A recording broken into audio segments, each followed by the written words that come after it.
Chapter 3 of the Invasion by William Le Queux. Is in the public domain. Chapter 3 Battle of Epping. The following is extracted from the Times of 15th September.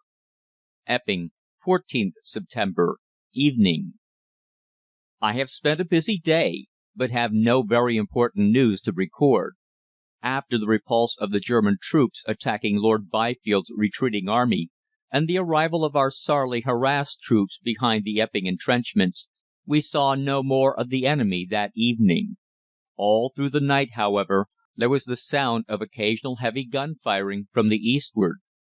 I have taken up my quarters at the Bell, an inn at the south end of the village, from the back of which I can get a good view to the northwest for from 2 to 4 miles. Beyond that distance the high ridge known as Epping Upland limits the prospect. The whole terrain is cut up into fields of various sizes and dotted all over with trees. Close by is a lofty red brick water tower, which has been utilized by Sir Stapleton Forsyth as a signal station. Away about a mile to my left front, as I look from the back of the Bell, a big block of buildings stands prominently out on a grassy spur of high ground. This is Copt Hall and Little Copt Hall. Both mansions have been transformed into fortresses, which, while offering little or no resistance to artillery fire, will yet form a tough nut for the Germans to crack, should they succeed in getting through our entrenchments at that point. Beyond I can just see a corner of a big earthwork that has been built to strengthen the defence line, and which has been christened Fort Obelisk from a farm of that name near which it is situated. There is another smaller redoubt on the slope just below this hostelry, and I can see the gunners busy about the 3 big khaki-painted guns which are mounted in it. There are a 6-inch and 2 4.7-inch guns, I believe. This morning our cavalry, consisting of a regiment of yeomanry and some mounted infantry, who had formed a portion of Lord Byfield's force, went out to reconnoitre towards the north and east. They were not away long, as they were driven back in every direction in which they attempted to advance by superior forces of the enemy's cavalry, who seemed to swarm everywhere. Later on, I believe, some of the German reiters became so venturesome that several squadrons exposed themselves to the fire of the big guns in the fort at Skip's Corner, and suffered pretty severely for their temerity. The firing continued throughout the morning, away to eastward. At noon I thought I would run down and see if I could find anything out about it. I therefore mounted my car and ran off in that direction. I found that there was a regular duel going on between our guns at Kelvedon Hatch and some heavy siege guns or howitzers that the enemy had got in the neighbourhood of the high ground about Norton Heath, only about 3,000 yards distant from our entrenchments. They did not appear to have done us much damage, but neither, in all probability, did we hurt them very much, since our gunners were unable to exactly locate the hostile guns. When I got back to Epping, about 3 o'clock, I found the wide single street full of troops. They were those who had come in the previous afternoon with Lord Byfield, and who, having been allowed to rest till midday after their long fighting march, were now being told off to their various sections of the defence line. The Guard regiments were allocated to the northernmost position between Fort Royston and Fort Skips. The Rifles would go to Copt Hall, and the Seaforths to form the nucleus of a central reserve of militia and volunteers which was being established just north of Gaynes Park. Epping itself and the contiguous entrenchments were confided to the Leinster Regiment, which alone, of Sir Jacob Stellenbosch's brigade, had escaped capture, supported by 2 militia battalions. The field batteries were distributed under shelter of the woods on the south, east, and north-east of the town. During the afternoon, the welcome news arrived that the remainder of Lord Byfield's command from Baldock, Royston, and Elmdon had safely arrived within our entrenchments at Enfield and New Barnet. We may now hope that what with regulars, militia, volunteers, and the new levies, our lines are fully and effectively manned, and will suffice to stay the further advance of even such a formidable host as is that at the disposal of the renowned Von Kronhelm. It is reported, too, from Brentwood that great progress has already been made in reorganizing and distributing the broken remnants of the First and Fifth Armies that got back to that town after the great and disastrous Battle of Chelmsford. Victorious as they were, the Germans must also have suffered severely, which may give us some breathing time before their next onslaught. The following are extracts from a diary picked up by a Daily Telegraph correspondent lying near the body of a German officer after the fighting in the neighbourhood of Enfield Chase. It is presumed that the officer in question was Major Splitberger of the Kaiser Franz Guard Grenadier Regiment, since that was the name written inside the cover of the diary. From enquiries that have since been instituted, it is probable that the deceased officer was employed on the staff of the general commanding the IVth Corps of the invading army, though it would seem from the contents of his diary that he saw also a good deal of the operations of the Xth Corps. Our readers will be able to gather from it the general course of the enemy's strategy and tactics during the time immediately preceding the most recent disasters which have befallen our brave defenders. The first extract is dated September 15, and was written somewhere north of Epping. September 15. So far, the bold strategy of our Commander-in-Chief in pushing the greater part of the Xth Corps directly to the west immediately after our victory at Chelmsford has been amply justified by results. Although we just missed cutting off Lord Byfield and a large portion of his command at Harlow, we gained a good foothold inside the British defences north of Epping, and I don't think it will be long before we have very much improved our position here. The IVth Corps arrived at Harlow about midday yesterday in splendid condition, after their long march from Newmarket, and the residue of the 10th joined us at about the same time. As there is nothing like keeping the enemy on the move, no time was lost in preparing to attack him at the very earliest opportunity. As soon as it was dark, the IVth Corps got its heavy guns and howitzers into position along the ridge above Epping Upland, and sent the greater portion of its field batteries forward to a position from which they were within effective range of the British fortifications at Skip's Corner. The IXth Corps, which had arrived from Chelmsford that evening, also placed its field artillery in a similar position, from which its fire crossed that of the IVth Corps. This corps also provided the assaulting troops. The Xth Corps, which had been engaged all day on Thursday, was held in reserve. The howitzers on Epping Upland opened fire with petrol shell on the belt of woods that lies immediately in rear of the position to be attacked, and, with the assistance of a strong westerly wind, succeeded in setting them on fire and cutting off the most northerly section of the British defences from reinforcement. This was soon after midnight. The conflagration not only did us this service, but it is supposed so attracted the attention of the partially trained soldiers of the enemy that they did not observe the IXth Corps massing for the assault. We then plastered their trenches with shrapnel to such an extent that they did not dare to show a finger above them, and finally carried the northern corner by assault. To give the enemy their due, they fought well, but we outnumbered them 5 to 1, and it was impossible for them to resist the onslaught of our well-trained soldiers. News came to-day that the Saxons have been making a demonstration before Brentwood with a view of keeping the British employed down there, so that they cannot send any reinforcements up here. At the same time, they have been steadily bombarding Kelvedon Hatch from Norton Heath.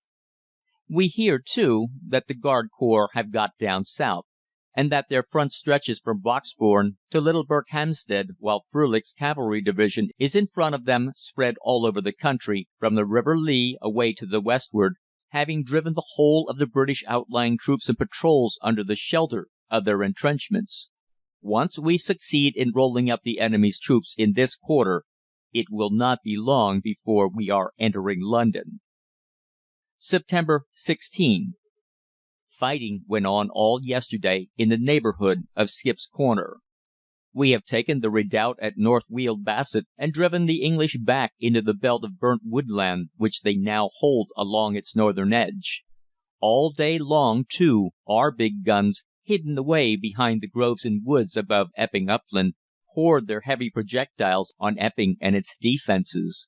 We set the village on fire 3 times, but the British contrived to extinguish the blaze on each occasion. I fancy Epping itself will be our next point of attack. September 17. We are still progressing. Fighting is now all but continuous.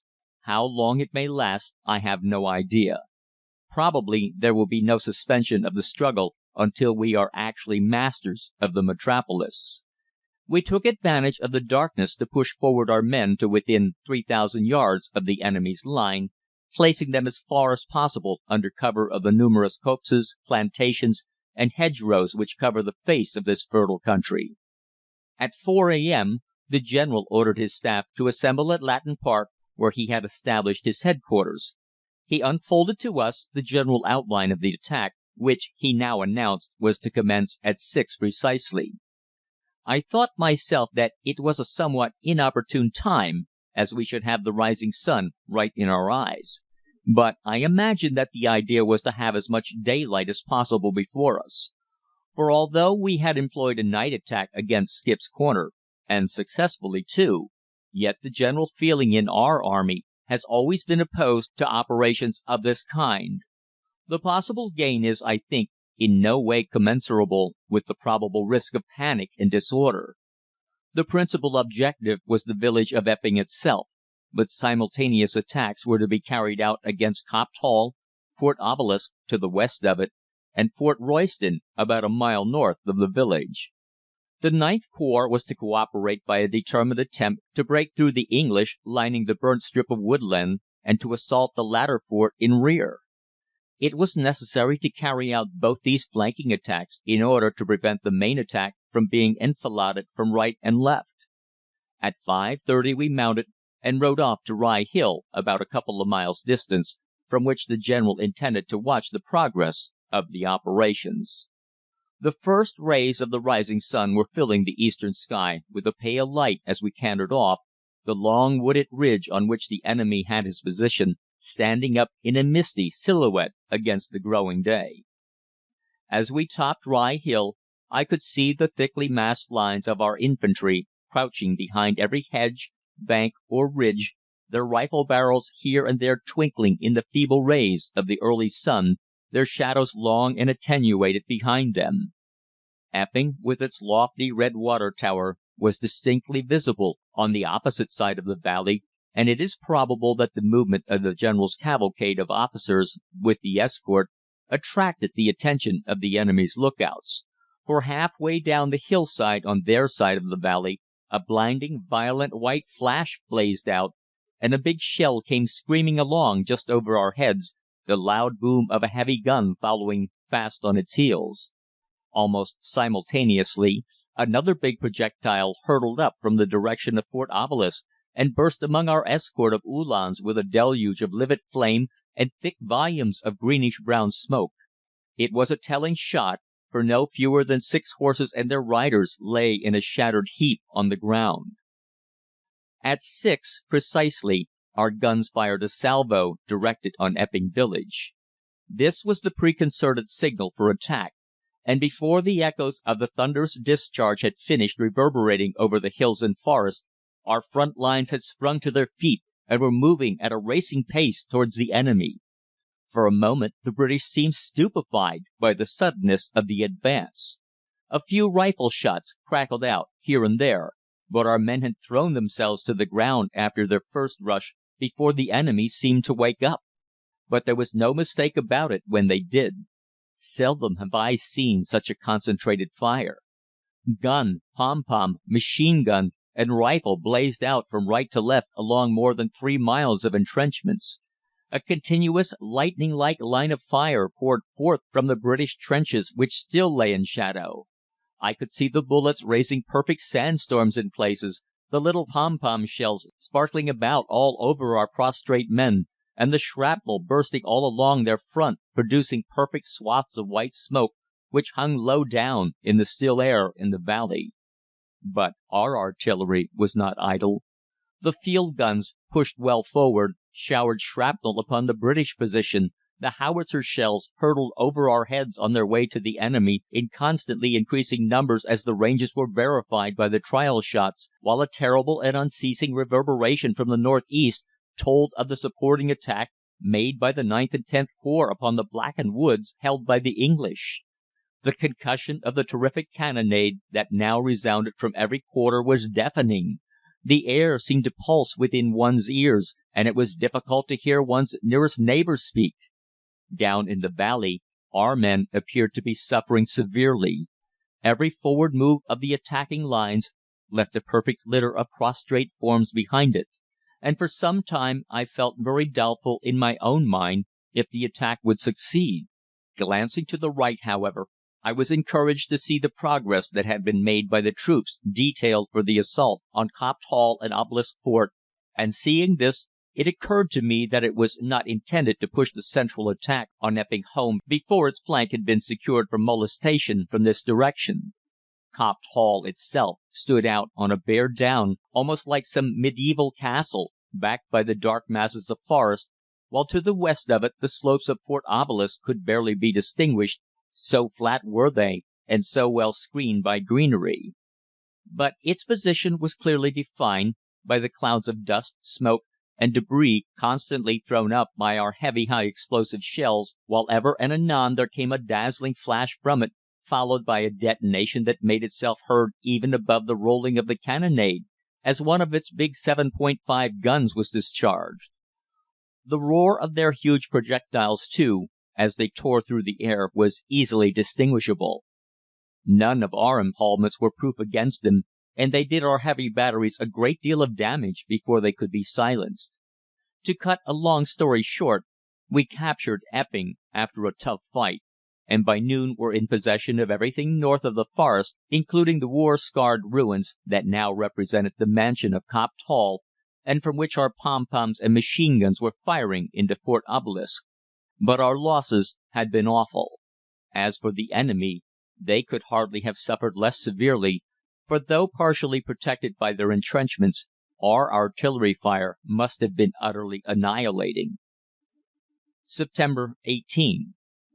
Fighting went on all last night, the English holding desperately on to the edge of the forest, our people pressing them close and working round their right flank.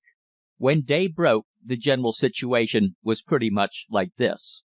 On our left, the 9th Corps were in possession of the fort at Toot Hill and a redoubt that lay between it and Skip's Fort.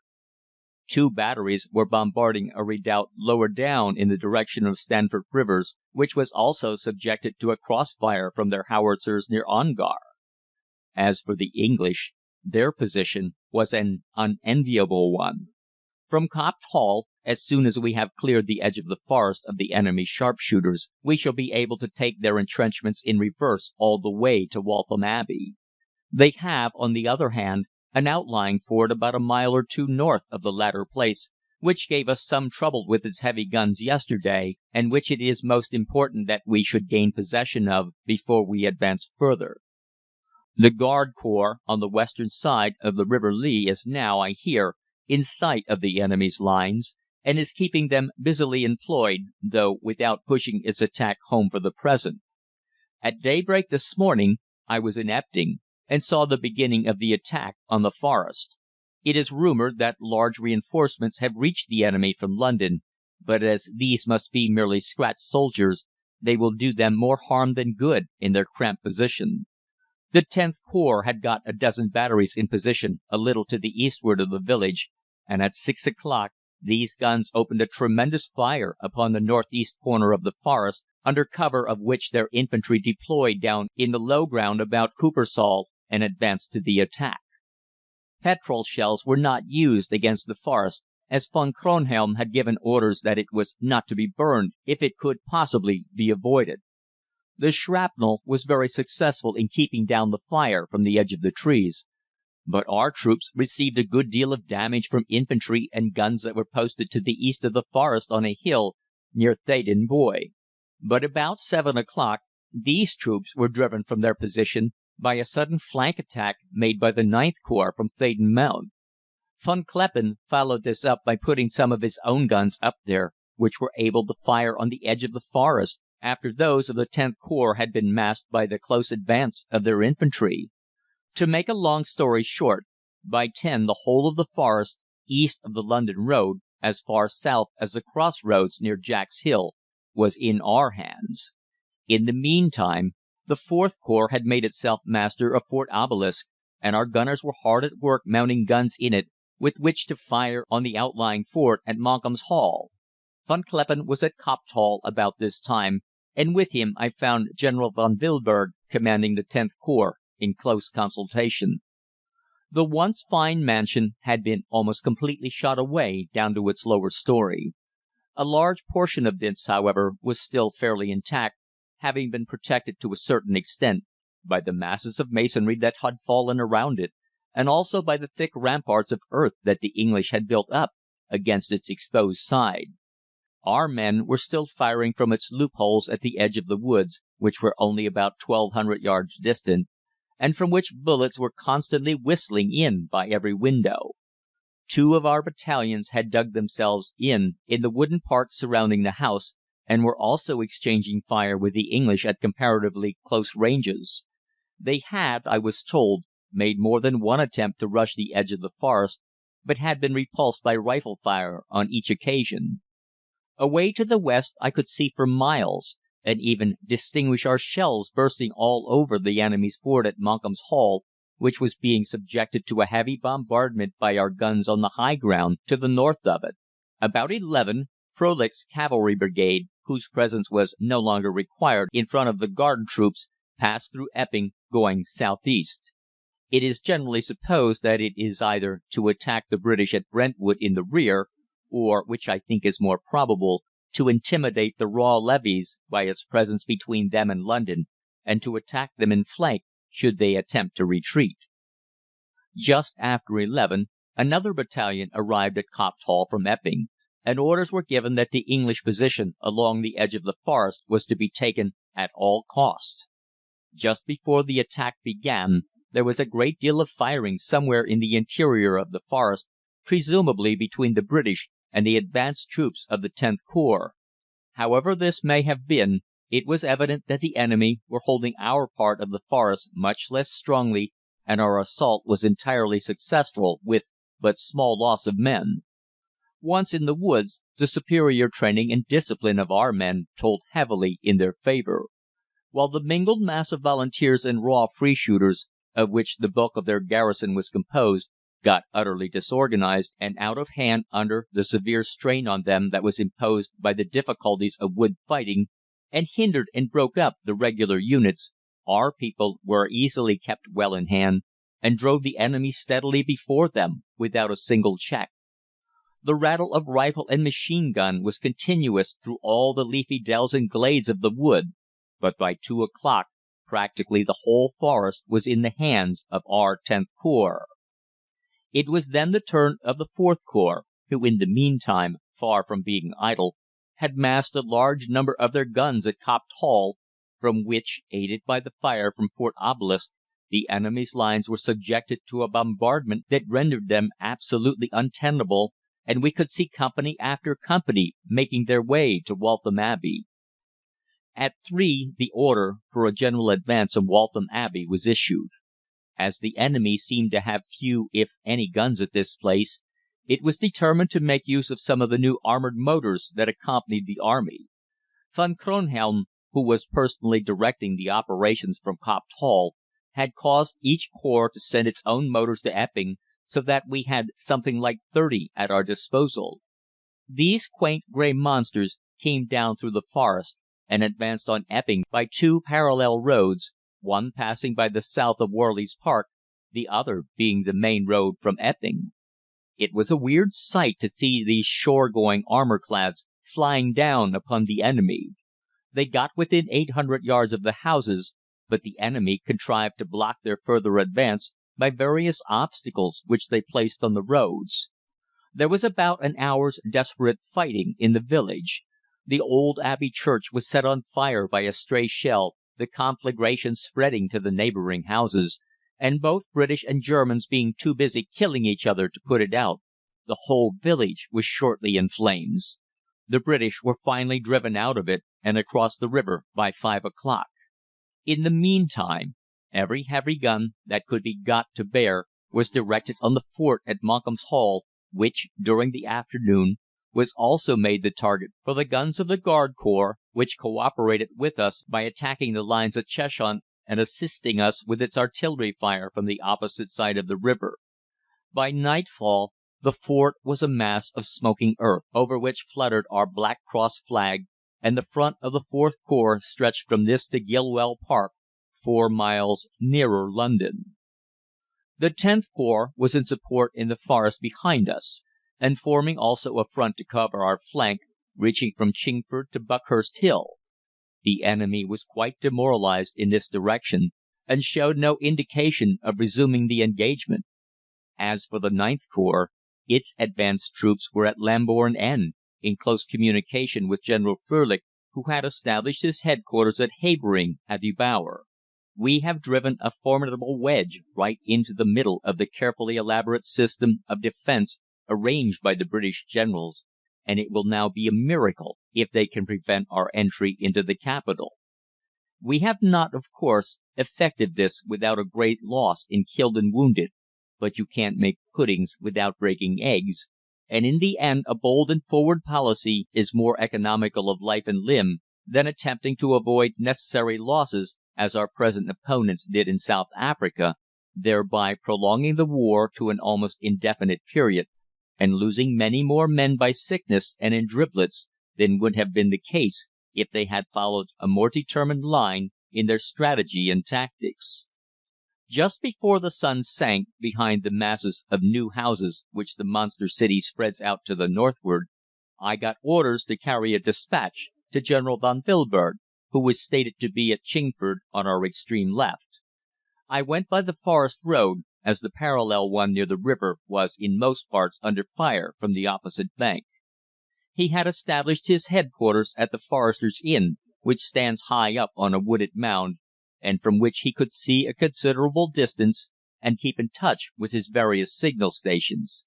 He took my despatch, telling me that I should have a reply to take back later on. "In the meantime," said he, "if you will fall in with my staff, you will have an opportunity of seeing the first shots fired into the biggest city in the world." So saying, he went out to his horse, which was waiting outside, and we started off down the hill with a great clatter. After winding about through a somewhat intricate network of roads and by lanes, we arrived at Old Chingford Church, which stands upon a species of headland, rising boldly up above the flat and, in some places, marshy land to the westward. Close to the church was a battery of 4 big howitzers, the gunners grouped around them silhouetted darkly against the blood-red sky. From up here the vast city, spreading out to the south and west, lay like a grey, sprawling octopus, spreading out ray-like to the northward, every rise and ridge being topped with a bristle of spires and chimney-pots. An ominous silence seemed to brood over the teeming landscape, broken only at intervals by the dull booming of guns from the northward. Long swaths of cloud and smoke lay athwart the dull furnace-like glow of the sunset, and lights were beginning to sparkle out all over the vast expanse which lay before us mirrored here and there in the canals and rivers that ran almost at our feet. "Now," said Von Wilberg at length, "commence fire." One of the big guns gave tongue with a roar that seemed to make the church tower quiver above us. Another and another followed in succession, their big projectiles hurtling and humming through the quiet evening air on their errands of death and destruction in I know not what quarter of the crowded suburbs. It seemed to me a cruel and needless thing to do, but I am told that it was done with the set purpose of arousing such a feeling of alarm and insecurity in the East End that the mob might try to interfere with any further measures for defence that the British military authorities might undertake. I got my despatch soon afterwards, and returned with it to the General, who was spending the night at Copt Hall. There, too, I got myself a shakedown and slumbered soundly till the morning. September 19. To day we have, I think, finally broken down all organised military opposition in the field, though we may expect a considerable amount of street fighting before reaping the whole fruits of our victories. At daybreak we began by turning a heavy fire from every possible quarter on the wooded island formed by the river and various backwaters just north of Waltham Abbey. The poplar-clad islet, which was full of the enemy's troops, became absolutely untenable under this concentrated fire, and they were compelled to fall back over the river. Our engineers soon began their bridging operations behind the wood, and our infantry, crossing over, got close up to a redoubt on the further side and took it by storm. Again we were able to take a considerable section of the enemy's lines in reverse, and as they were driven out by our fire, against which they had no protection, the guard troops advanced and by 10 were in possession of Cheshunt.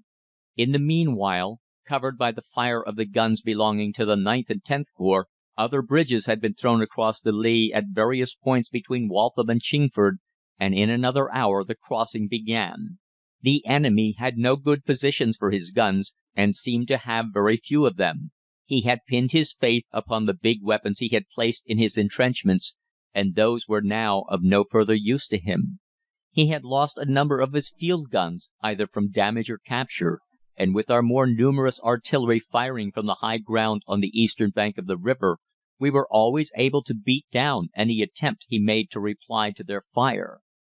We had a day of fierce fighting before us. There was no manoeuvring. We were in a wilderness of scattered houses and occasional streets, in which the enemy contested our progress foot by foot. Edmonton, Enfield Walsh, and Waltham Cross were quickly captured. Our artillery commanded them too well to allow the British to make a successful defence. But Enfield itself, lying along a steepish ridge, on which the British had assembled what artillery they could scrape together, cost us dearly. The streets of this not too lovely suburban town literally ran with blood when at last we made our way into it. A large part of it was burnt to ashes, including, unfortunately, the ancient palace of Queen Elizabeth and the venerable and enormous cedar tree that overhung it. The British fell back to a second position they had apparently prepared along a parallel ridge farther to the westward, their left being between us and New Barnet, and their right at Southgate. We did not attempt to advance farther to-day, but contented ourselves in reorganising our forces and preparing against a possible counter-attack by barricading and entrenching the farther edge of Enfield Ridge.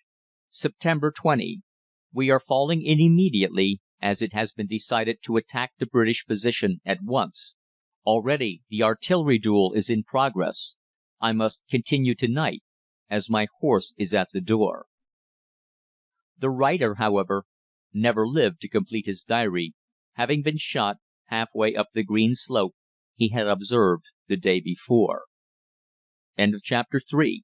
Recording by Tom Weiss, Tom'sAudiobooks.com.